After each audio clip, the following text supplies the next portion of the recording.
The way that we run the legislature under our MOU, it's nice enough that the minority party normally provides us a list of speakers. We can kind of work people in and everybody gets their fair chance to be able to speak. I think it's ironic that almost everybody here signed up to speak this morning, but now they've been told they're not going to talk anymore. So I guess it's just up to us to explain what the bill actually does and why it's good for the state of Wisconsin. You know, it's interesting. We had, in this very chamber,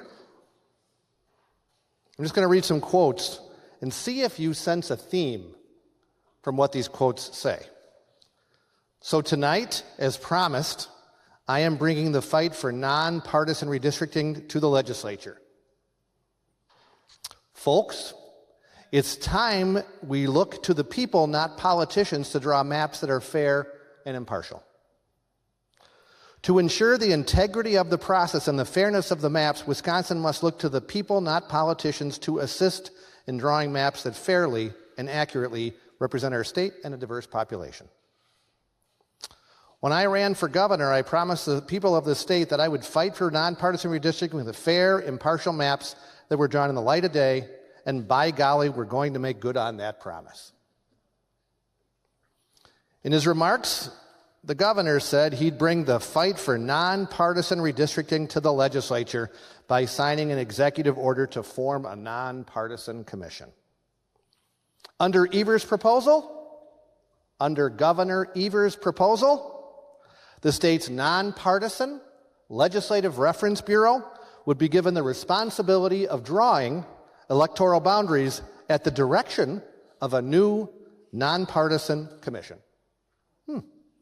Sounds very, very, very familiar. By creating a nonpartisan redistricting commission in Wisconsin, we're making sure that when we draw maps, we're putting people before politics. People should get to choose their elected officials, not the other way around, he said during his first budget address in this very chamber in February of 2019.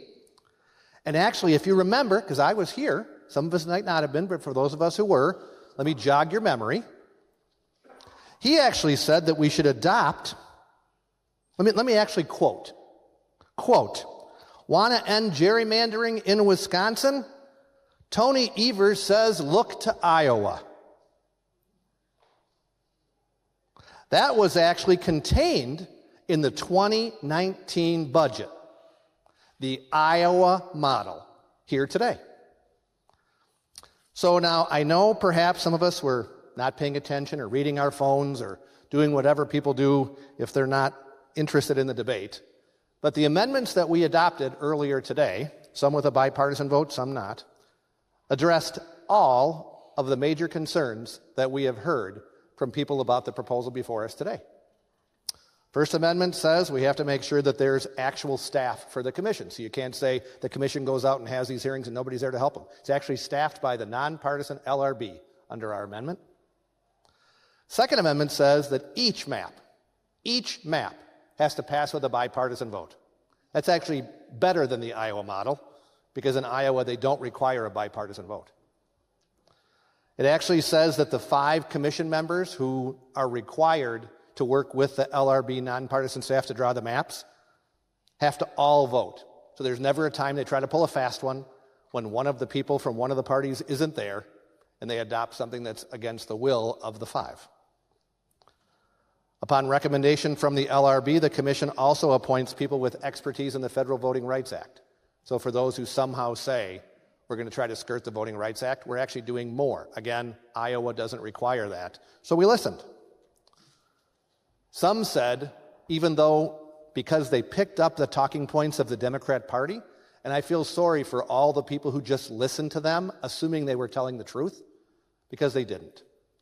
Here's what we clarified just to make sure the intent of the bill is crystal clear.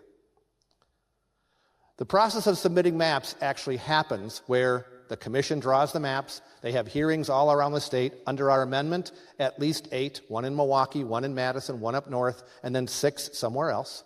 So we have geographic interests listening.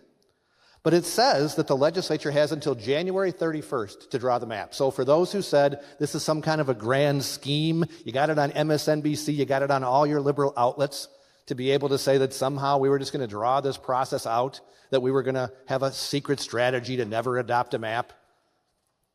Never happened in Iowa. Won't happen here because the amendment that's adopted says it has to happen by January 31st. So that red herring argument's gone. If for some reason it's not adopted by January 31st, just like the process we have now, what occurs? It has the right to go to court, just like the process we have right now. No different. So for those who said we're somehow acing out the Supreme Court, another lie. But we corrected it just to clarify what we already know the truth is, but that way it's crystal clear and any citizen can read it with no doubt whatsoever. The last thing that we adopted says that the information that's used to draw the districts, even though it's publicly available right now, you can go on the internet and find it, all the census data is public, but after the map is drawn, it's required now by the statute to be released with the maps. So there's no secret numbers, there's no secret drawing, none of that. Some here have actually advocated that we include partisan data. That's called the Michigan Plan. That goes at the very heart of saying that it's not nonpartisan. So the map doesn't include that. It doesn't say you can include past voting behavior so that you can actually pick out your voters. That's what the governor said, right? We want people to pick out their politicians, not the other way around. That's guaranteed. You can't use partisan data under the bill that we have. So I now fully understand why no Democrat has the courage to stand up and defend their opposition to the plan. Because we've adopted every single change to correct any problem that we have heard. So the only thing that's left is what? A deafening silence from those on the left.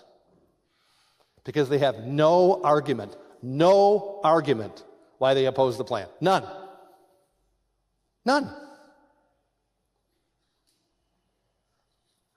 It's interesting that many of you remember I had a more challenging election last year than normal. I spent a lot of time listening to people going door to door. And the funny thing is that for those on the left, there are a few touchstones. When you hit a door, I think most of us realize that, you pretty quickly realize the partisanship when they bring up one of a few topics. If they mention ALEC, they're usually far left. If they mention redistricting, they are usually a Dem activist. Not always, because we know that over 80% of the public want the bill that we have. But the ones that are the most passionate about it are usually people on the left. Seems to me that if I were going door to door, and I met a bunch of my own constituents who said, I want you to do something, and it was one of their top issues, and the majority party gave it to me, and then they listened to all the concerns that we had, and they fixed, I think, almost all of them, if not all. It sounds like all of them because none of you are complaining about a single thing in the bill. So I think we fixed every single concern that people had. You would say, you know what? 95% of what I want, you know what that's called? Actually, governing. I know you're not used to that. But governing actually means if you get 95% of what you want, you raise your hand in the air and you say that is a huge victory. Especially on a topic that's really important to your base, really important to the state, and something that can take down the rhetoric, the tone, the negativity, and the millions of dollars of attack ads that special interests from outside the state are launching. But unless you really weren't serious, unless you really don't want this to happen because you think you've already got a check that hasn't been cashed yet. And that's with a justice on the Supreme Court where you feel like a $14 million investment is going to come back your way. That's actually what the Democrats in 2009 thought when they were so certain they were going to win the majority again. They said, we'll take our chances. And then we've had a really good run of conservative policies because of that one choice, one time, that a Dem caucus made. You get to make a different choice tonight if you want to talk. But again, you'd have to complain about something in the bill that I haven't heard any flaws with yet. So, hopefully, when people look and say, how do we make the best decision? How do we do what's right for Wisconsin? How do we actually take some of the temperature down? Because the only time that something like this will probably happen is not when there's a trifecta, We didn't see it when we had a trifecta. We didn't see it when you had a trifecta. The only time that happens is when each side has something to lose, because I know you are guaranteed in your own minds that Janet is so bought and paid for that she's going to decide exactly how you want. But trust me, it doesn't always work out the way you plan. Which is why this bill before us, reasonable, middle ground, based on Iowa, based on all the comments of our own governor saying it should happen. How can the people who expect you to deliver for them ever look you in the eye again and say you have any seriousness about what you believe? If you don't want to offer amendments, you don't want to fix it, you don't want to work together to solve the problem, find an answer, and move on. So I hope that as people really think about what they are doing and what they promise, because I believe most politicians are honorable people. I believe that they make promises and they work their darndest to fulfill them, regardless of party. But here's a prime example that I know pretty much nobody on our side, except for a few, made this promise. I know, because I've seen all your quotes. I won't read every single one, because I've got one from every one of you, all 35 people, saying that you support nonpartisan redistricting. I won't embarrass all 35 members, but you made a promise.